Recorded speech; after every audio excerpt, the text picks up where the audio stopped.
हिंदू धर्म में एकादशी का व्रत सबसे ज़्यादा महत्वपूर्ण स्थान रखता है।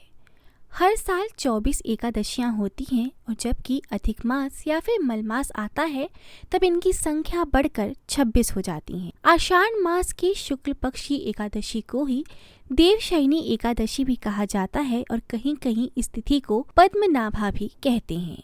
कहा जाता है कि सूर्य के मिथुन राशि में आने पर ये एकादशी आती है और इस दिन से चतुर्मास का आरंभ भी माना जाता है। इस दिन से भगवान श्री हरि विष्णु क्षीर सागर में शयन करते हैं और फिर लगभग 4 महीने बाद तुला राशि में सूर्य के जाने पर उन्हें उठाया जाता है और उस दिन को देव उठनी एकादशी कहते हैं। और देवशयनी एकादशी से देव उठनी एकादशी के बीच के अंतराल को ही चतुर्मास कहा गया है।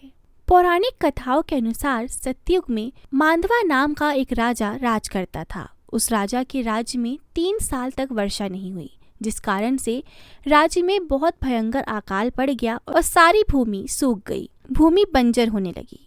राज्य की प्रजा परेशान होकर राजा के पास गई और उन्हें अपना सारा दुख बताया और वहाँ राजा भी बहुत चिंतित थे। राजा माधवा को लगता था कि आखिर हमने ऐसा कौन सा पाप कर दिया जिसकी सजा भगवान हमें दे रहा है। इस विपत्ति से बाहर निकलने के लिए राजा माधवा अपने सैनिकों के साथ अंगीरा ऋषि के पास गए। ऋषिवर ने उनसे पूछा कि हे राजन, तुम्हारे यहाँ आने का कारण क्या है। राजा ने उनके सामने हाथ जोड़कर कहा कि हे ऋषिवर, मैंने हमेशा ही प्रेम और निष्ठा से हर कार्य किया है, फिर मेरे राज्य में ऐसी स्थिति क्यों हुई। कृपया करके आप हमारी समस्या का हल निकालें। ऋषिवर ने कहा कि हे पुत्र, ये सतयुग है, यहाँ छोटे से छोटे पाप का भी बहुत बड़ा दंड मिलता है। और तब ऋषिवर ने राजा से आषाढ़ महीने की शुक्ल पक्ष की एकादशी का व्रत करने के लिए कहा।